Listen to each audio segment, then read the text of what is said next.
La carrera espacial entra en calor y enfrenta grandes desafíos. Bienvenidos a un nuevo podcast de Force Ecuador. ¿Existe una receta para el éxito? Podríamos preguntárselo al ChatGPT, pero mejor te traemos a los maestros Jedi de los negocios y te contamos cómo lo hicieron en Interview. Gracias por acompañarnos en este nuevo podcast sobre la industria aeroespacial y la posibilidad de que el Ecuador en algún momento se convierta en un puerto espacial.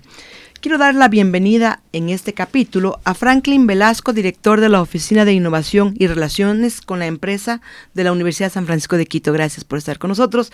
Y a Iván Ortiz, vicepresidente de la Cámara Ecuatoriano-Americana. Es para nosotros un gusto poder conversar con ustedes sobre un tema que nos hace soñar. Sin duda nos hace soñar y pensamos inmediatamente en ese niño que quiere ser astronauta, esa niña que quiere estudiar cómo hacer experimentos científicos que pueden llevar plantas, semillas al espacio. Sin duda es un tema fascinante. Muchas gracias por la invitación y concuerdo con Franklin. Y ahora el límite no es el cielo, digamos, ahora el límite es la galaxia. Así es. ¿Y cómo llegamos a ese límite? En primer lugar tenemos que prepararnos con una mentalidad emprendedora diferente. Porque siempre que un emprendedor está trabajando, piensa en un mercado local, quizás regional, ¿no es cierto?, algo global, pero lo que más nos puede ofrecer el espacio es precisamente datos. Imagine usted la Estación Espacial Internacional, que es el sitio quizás más sostenible que existe, y cómo nosotros podemos prepararnos frente justamente a este tipo de retos. Entonces, es un desafío, pero la mentalidad es lo que primero debería cambiar. Es decir, tengo un mercado ahora que explorar, y no es que voy a vender chocolate de los astronautas, no es viceversa. ¿Qué es lo que el espacio nos da de datos o de información para poderlo aplicar acá en la Tierra? ¿Y cómo podría ser eso, por ejemplo, para cambiar esa mentalidad y seguir soñando, pero que pueda en algún momento volverse palpable? Yo creo que la socialización, creernos que el espacio, el desarrollo de la tecnología espacial y el llegar a utilizar, explotarlo, explorarlo, conocer más, está a la vuelta de la esquina, no es algo que va a tardar 100, 200, 500 años, sino más bien ya es algo real. Hay un montón de inversiones alrededor del mundo que se están desarrollando. Entonces creo que gran parte son tener estos espacios de socialización, de transmitir que esto se viene, que es posible, que podemos como ecuatorianos y comenzar a tener esa orientación un poco más hacia lo de afuera, hacia lo internacional y no tener ese miedo y ese rezago a lo interno únicamente. Y usted como vicepresidente de la Cámara Ecuatoriano-Americana debe manejar muchas cifras, muchos temas alrededor de lo que va a ser la industria aeroespacial, que no sería únicamente poner un puerto espacial aquí en el Ecuador, sino que va mucho más allá. Por ejemplo, ¿cómo podríamos los ecuatorianos enmarcarnos o subirnos, como se puede decir, en la camioneta de esta industria aeroespacial que incluye emprendimientos, industria, empresas? Las oportunidades son infinitas, digamos, ¿no? Solamente haciendo un símil, y ya voy hacia el tema espacial, haciendo un símil de lo que el Ecuador exporta hacia Estados Unidos, simplemente como para poner en perspectivas. El Ecuador exporta más o menos 1/3 de lo que exporta al mundo, lo exporta hacia Estados Unidos. Pero lo que significa para Estados Unidos esas importaciones o compras del Ecuador le representa solamente el 0.3% de lo que compra Estados Unidos del mundo, ¿no? Entonces imaginemos que para Estados Unidos es súper chiquito lo que compra del Ecuador, pero para una economía como la ecuatoriana, duplicar esas exportaciones lo que significaría en términos de generación de empleo, de divisas, de crecimiento económico, de inversión. Lo mismo puede pasar con el espacio. Hay estadísticas, hay pronósticos del Banco of America que indica que para el 2030 esta economía del espacio, la industria espacial, estará moviendo alrededor de 1.4 trillones de dólares, lo que equivale más o menos a lo que mueve el sector de turismo global en el mundo. Entonces imaginemos si el 10% o el 1% de ese monto puede llegar a través de inversión, de generación de industria, de empresas, de conocimiento en el país, lo que significaría para el Ecuador ese cambio de transformación en términos de bienestar. Estamos hablando de 6 años en el 2030, entonces estamos un poco demorados, o ¿qué cree usted desde el punto de vista de la academia? O tenemos que justamente subirnos a este vagón que ya está en marcha, pero complementando esta buena intervención de Iván en el tema de socialización, es la mentalidad y la parte de diligencia que debemos hacer, tecnificar un poquito más las empresas. Imagínense hoy por hoy, para exportar a Estados Unidos necesitamos cierto tipo de normas que cumplir, ¿no? En cualquier tipo de producto, igual también en los servicios. Ahora no solamente es así, sino que tenemos que buscar todos estos sistemas, que todos estos procesos cumplan con ciertas normas para que también lo que sirve en nuestra gravedad pueda servir en cero gravedad.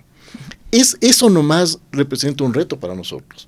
La otra parte del tema sostenibilidad, es decir, sí es cierto, sacamos cierto tipo de normas o marcas justamente que nos certifican como ecoamigables, pero en el espacio tenemos que ser mucho más sostenibles todavía. No es cuestión de tener un tipo de empaque, un tipo de ingrediente, un tipo de líquido. Entonces todo eso nos obliga, desde el punto de vista de la academia, a prepararnos mucho más a la parte de investigación científica, poder apoyar a las empresas, a los emprendedores, de poder ofrecer este tipo de caracterizaciones, este tipo de análisis para que estos productos puedan servir acá, como en gravedad cero.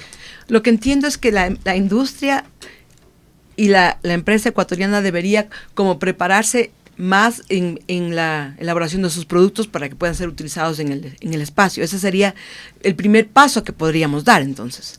Creo que como país hay varias cosas, ¿no? Y creo que hemos dado algunos de ellos respondiendo a lo que tú decías de que si estamos tarde en esto.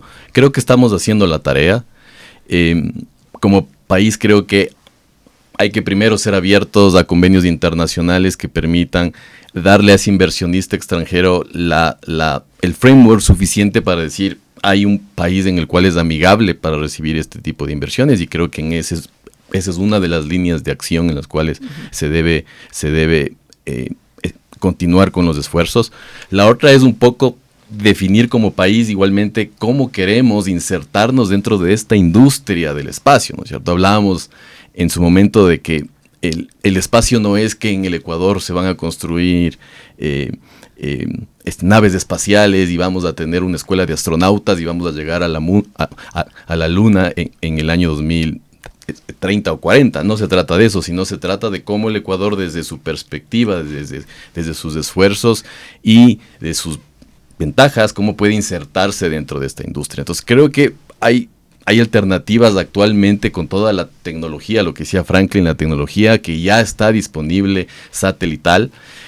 Hay muchas opciones para los emprendedores y empresas que comiencen a utilizar esa información, transformarla en aplicaciones que puedan dar soluciones a problemas sociales o problemas económicos de las empresas, ¿no?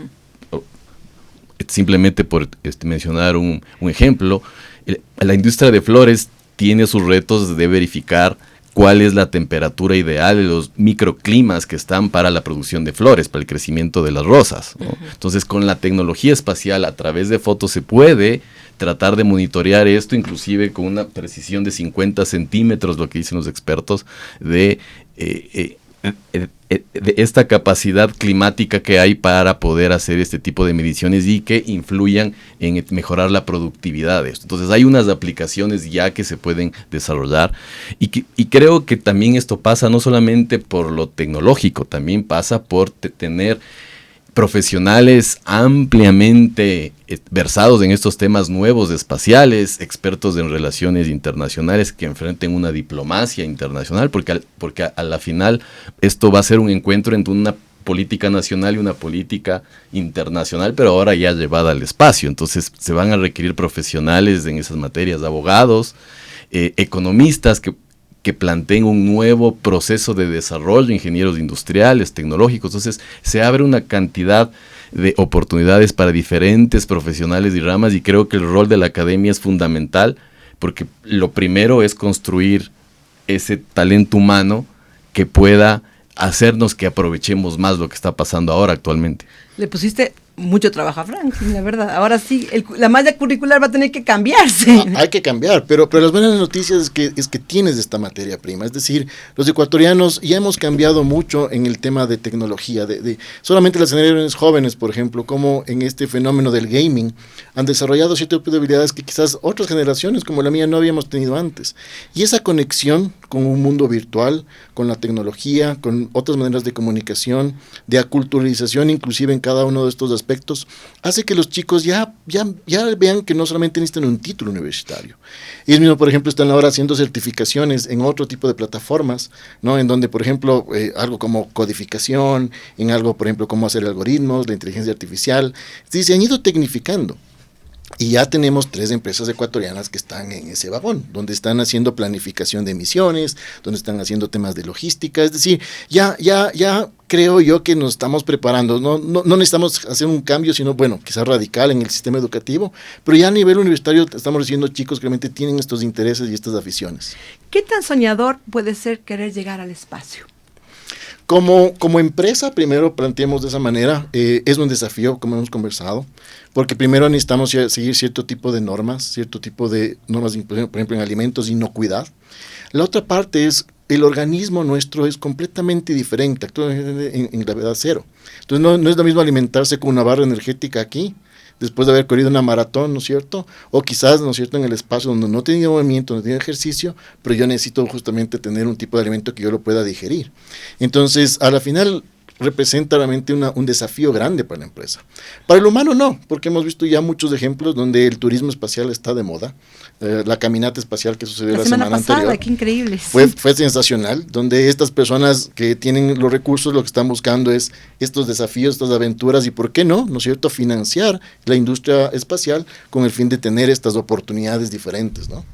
Según algunos expertos, por ejemplo, Iván, el Ecuador no podría prepararse o no está listo para tener un puerto espacial. No cuenta ni siquiera con los recursos económicos, por más que sea que estamos muy cerca de la Tierra a la órbita. Pero es posible entonces tal vez volvernos en un puerto de recepción de cohetes. ¿Por ahí deberíamos encaminarnos o no? Yo creo que las oportunidades son inmensas, digamos, ¿no?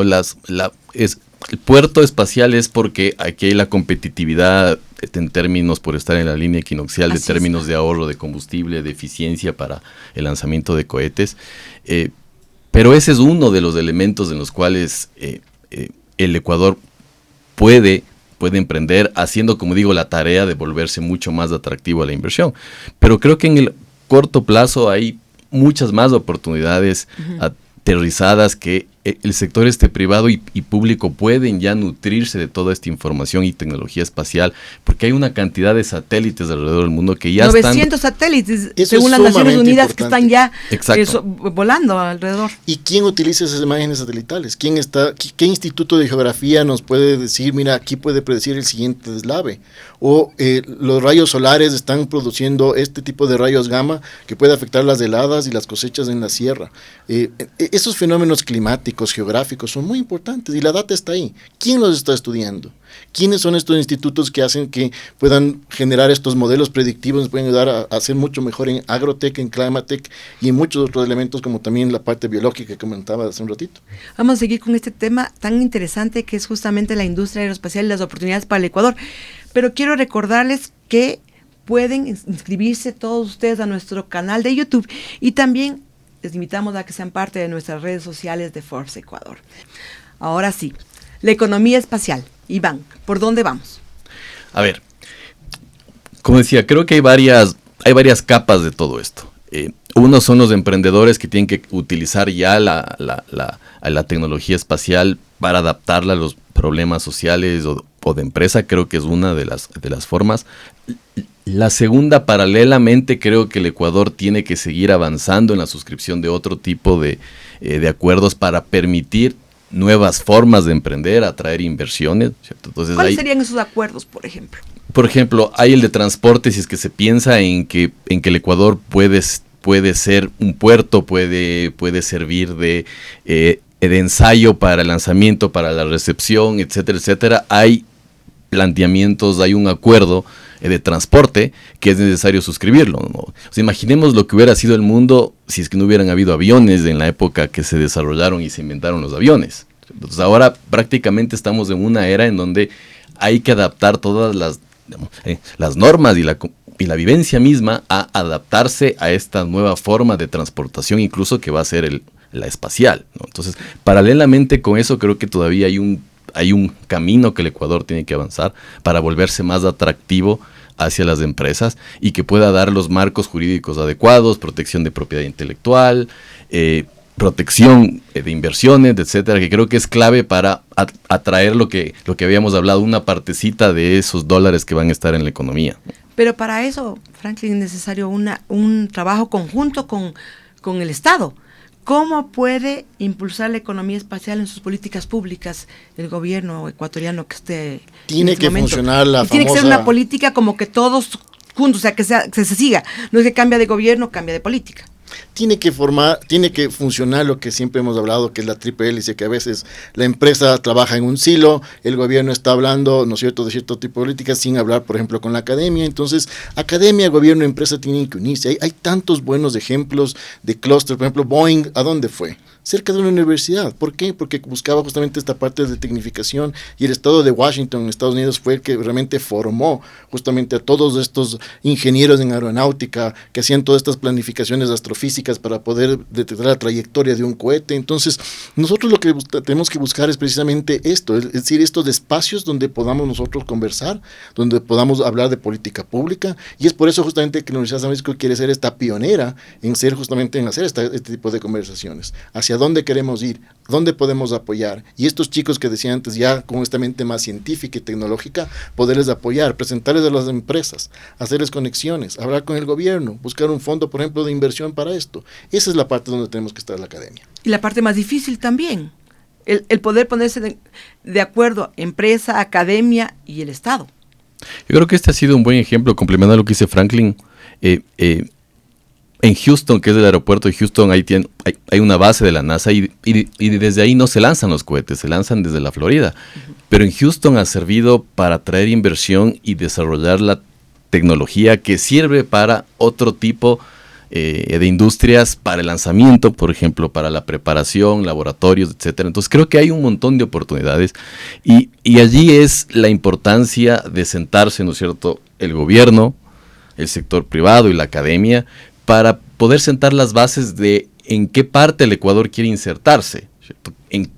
De qué forma nos vamos a insertar en este mundo, en esta explotación externa de este mundo, que es el espacio. Y ahí creo que es la clave. Y creo que el espacio nos ha dado, Franklin, tú consideras en esto, pero creo que nos ha dado ese tema que al inicio es lejano y luego la gente lo ve como que está cerca, y se comienza a interesar. Creo que hemos hecho varios foros en la San Francisco. Nosotros también como Cámara hemos realizado un sinnúmero de foros en los cuales tratamos de formar este clúster para sentar a los actores y decir, conversemos, socialicemos y veamos por dónde es lo que el Ecuador puede aprovechar de mejor forma esta cantidad de dólares que se van a manejar en la economía. ¿Y quién haría de moderador en esto?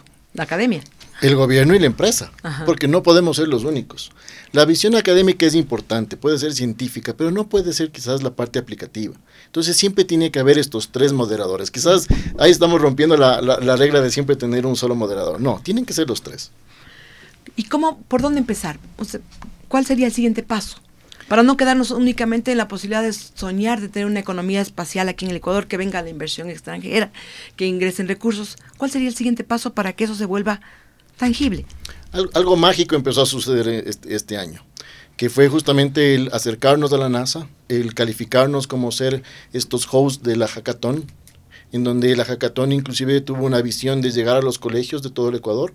Hemos llegado a 1000 colegios donde ya hay niñas que te dicen, mira, yo quisiera estudiar física, yo quisiera estudiar más matemáticas. ¿Qué es esto un poco de los datos?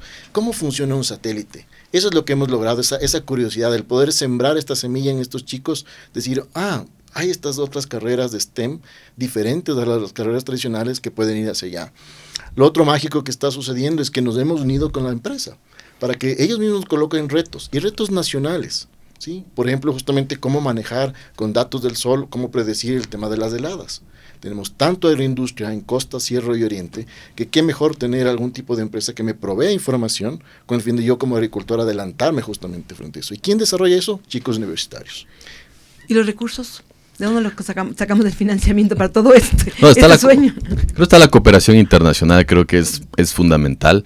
En creo que hay que trabajar en la institucionalidad gubernamental, ¿no es cierto? Crear las agencias reguladoras y las agencias que atraigan la tecnología y que atraigan las inversiones de este nuevo tipo de negocios, creo que es fundamental. Lo que decía Franklin a través de la San Francisco, lo que están realizando, crear este talento humano, ¿cierto? Han venido varias instituciones acá, Milo Space Institute, el Rise University, que también ellos lideran su centro, su programa de liderazgo espacial, Arizona State University, que también está, Space Foundation, que también está enfocada en el colegio y en las herramientas de STEAM.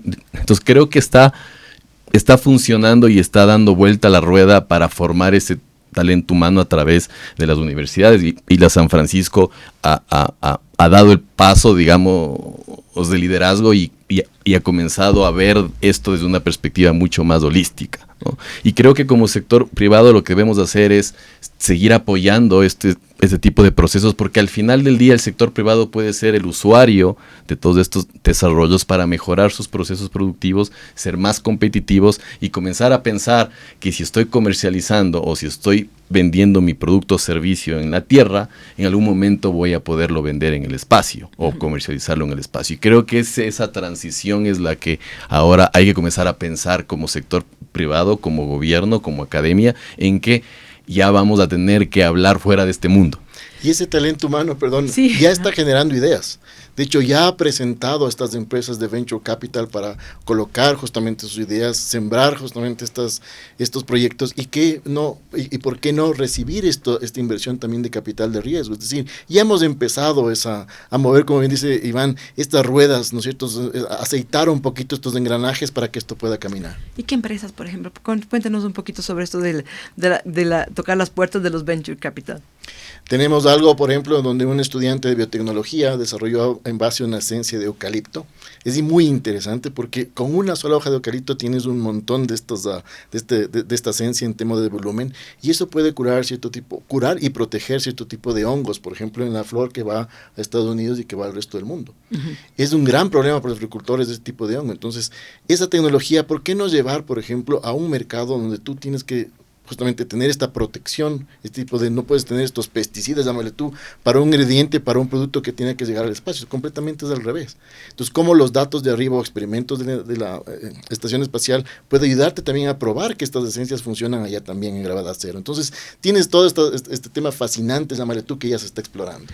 ¿Qué tan seguro, por ejemplo, será viajar al espacio o la industria que envíe sus productos al espacio? ¿O podrá correrse el riesgo de lo que pasó en Ocean Gate cuando querían ir a ver el Titanic? Yo creo que hay especialistas. El espacio se está explorando desde los 60, si no estoy mal. Entonces creo que han ido avances, y creo que la tecnología espacial ha servido para desarrollar la tecnología en la Tierra, ¿no es cierto? El chip del celular que ahora usamos es a base de ese desarrollo tecnológico en la industria espacial. Las laptops es lo que tenemos ahora, es por la necesidad de tener procesadores más pequeños para poderlos transportar al espacio, y la aplicación es local, digamos. Así que creo yo que la tecnología espacial también es un motor de desarrollo productivo y social en la Tierra. Así que creo que la tecnología que se desarrolle y los avances, y creo que aquí resalto un tema, y es que ha cambiado muchísimo ese modelo, y es ahora lo que tenemos en materia espacial, y el por qué ese dinamismo, porque las agencias espaciales ya no son concebidas únicamente desde el punto de vista de seguridad nacional, sino más bien se han abierto a la inversión y a hacer alianzas con el sector privado, que Estados Unidos es uno de los pioneros al aliarse con Elon Musk a través de X, con Jeff Bezos, ¿no es cierto? Entonces creo que ese desarrollo y esa apertura a incluir al sector privado ha permitido que esta industria sea súper dinámica, ¿no? Y las perspectivas son inmensas. Y el riesgo siempre está, como en la vida de la empresa. Cuando tomamos decisiones, no tomamos el mejor modelo de predicción que diga, esto es lo que tenemos que hacer, esta estrategia va a funcionar. Y quebramos. Este último caso de los 2 astronautas que han quedado varados, por ejemplo, también. Siempre va a existir riesgo, pero ¿cuál es la tarea justamente de un emprendedor, de un ejecutivo de negocios? Es minimizar el riesgo. Y es exactamente donde tenemos estos casos de estudio que podemos ver cómo minimizamos el riesgo. La tecnología, como dice Iván, el talento humano también, ¿no es cierto? Y todos estos proyectos que pueden ir creciendo para minimizar esos riesgos. Y los sueños, con los sueños minimizamos los riesgos también. Seguro que sí. Los sueños nos permiten ir al espacio, digamos. Así que yo creo que está la invitación a todos los emprendedores, estudiantes, profesionales, empresarios, creo que está allí. Digamos, hay esto que se viene y si quieren información, creo que pueden acercarse a San Francisco, a la Cámara. Creo que es importante seguir socializando sobre esto, sentándonos a los que les interesa un poco formar parte y conocer más para aprovechar las oportunidades. Aprovechar las oportunidades es la palabra clave y eso es lo que tiene que hacer un buen emprendedor. Y el ecuatoriano, obviamente, es un buen emprendedor y es resiliente por todo lo que se vive día a día en este país. Sí, así es. Por eso queremos hacer una invitación. Tenemos ahora 2 programas específicos. El uno, por ejemplo, es cómo utilizas estas imágenes satelitales y cómo la puedes aprender a partir de ellas a tomar soluciones. Hay un curso que estamos abriendo para todo público en la universidad, no importa si son grandes o pequeños. ¿Entenderemos los grandes? Yo creo que sí. O sea, a la final es bien interesante. Si vamos a la parte técnica, una imagen son píxeles y son números. Entonces, esos ávidos en matemáticas, en algoritmos, seguramente le van a sacar adelante esos estudios. La otra parte que es interesante es nuestra hackathon. En octubre 5 y 6 estamos haciendo la hackathon, están invitados, estamos en las redes justamente publicando, y ahí es donde vamos a ver estas nuevas empresas emergentes seguramente apuntando al espacio.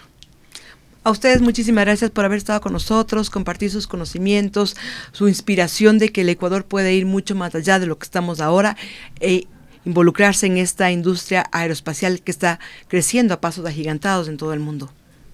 Muchas gracias a ustedes y seguirles comprometiendo a que sigamos creando este tipo de espacios, porque creo que también hay una parte importantísima en que más gente, más emprendedores, más jóvenes crean que llegar al espacio es algo que es posible.